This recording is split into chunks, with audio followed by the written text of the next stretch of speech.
आणि आता आपण आलो आहोत वसमत शहरातील मुख्य रस्त्याजवळ।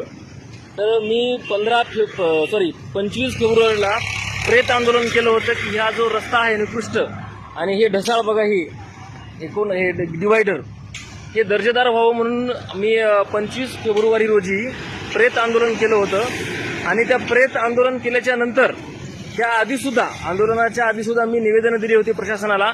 त्यानंतर नितीन गडकरी साहेब यांना मी निवेदन दिलं होतं की त्यांनी वसमत शहरातील रस्त्याकडे जे कोणी कॉन्ट्रॅक्टर असेल त्याला सांगण्यात यावं की हा रस्ता दर्जेदार करा। त्यानंतर 9 मार्च रोजी केंद्राचं पथक आलं होतं, हे बघा गाड्या, वसमत शहरातील हा रस्ता। तर केंद्रातील पथक आलं, केंद्रातील पथकाने 9 मार्च रोजी येऊन इथली पाहणी केली, पण पाहणी करून सुद्धा परिणाम शून्य। म्हणजे किती मनमानी लोक झालेत बघा हे।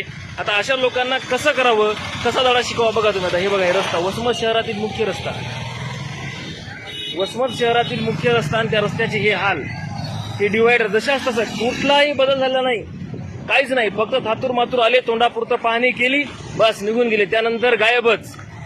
कसं करावं ह्या लोकांना? आणि प्रशासन एवढं कसं काय मी म्हणतो यांना सहकार्य करू शकतं की असे बोगस कामं करणाऱ्या गुत्तेदारांना पाठराखण करणं, त्या कॉन्ट्रॅक्टरला पाठराखण करणं आणि अशा कंपनीला बढावा देणं। मी तर म्हणतो अशा कंपनीवर